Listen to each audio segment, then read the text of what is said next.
윤석열 대통령이 12월 3일 시도한 국가 내란이 더 큰 위기로 번져가고 있습니다.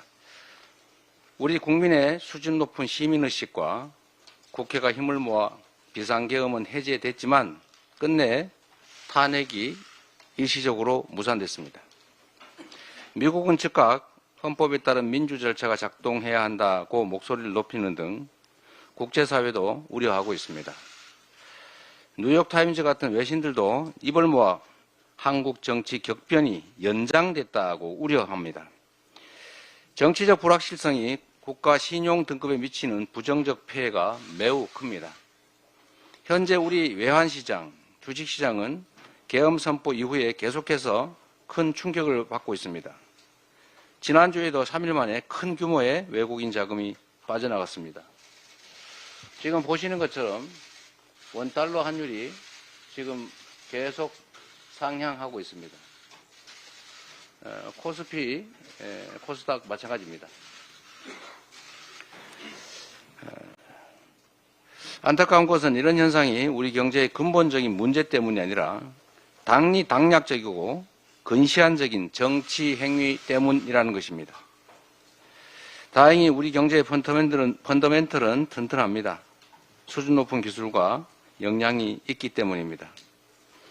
하루빨리 우리 경제에 대한 글로벌 시장의 신뢰를 회복해야 합니다.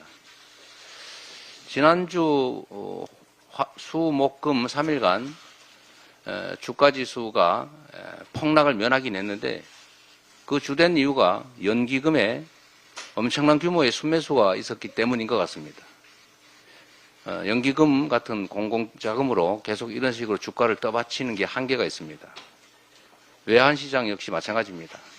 환율 억제를 위해서 엄청난 자금이 투여되는 것으로 추측이 되는데 이런 식으로 언제까지 견딜 수 있을지 참으로 걱정입니다.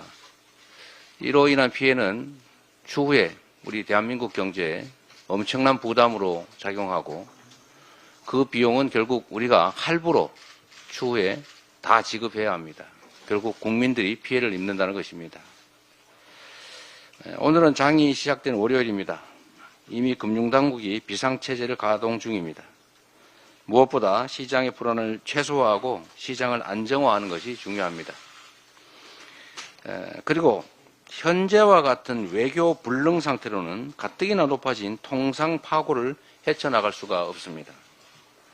우리 반도체와 수출 경쟁력을 지속하려면 정상 외교가 반드시 뒷받침돼야 합니다. 외교가 완전 마비 상태입니다. 윤 대통령이 즉각 사퇴하지 않고 버티면 환율과 증권시장, AI, 반도체 등 대한민국 국가 경쟁력에 돌이킬 수 없는 지장을 초래할 것입니다. 윤석열 대통령은 본인의 안위와 영화를 위해서 대한민국의 미래와 국민의 삶을, 특히 경제를 망치는 이런 행위를 그만둬야 합니다. 즉각 사퇴하기 바랍니다. 그리고 여당은 대통령이 사퇴하지 않을 경우에 대한 대비책으로 이상한 쓸데없는 얘기하지 말고 이번 토요일 탄핵 의결에 참여하기 바랍니다. 이상입니다.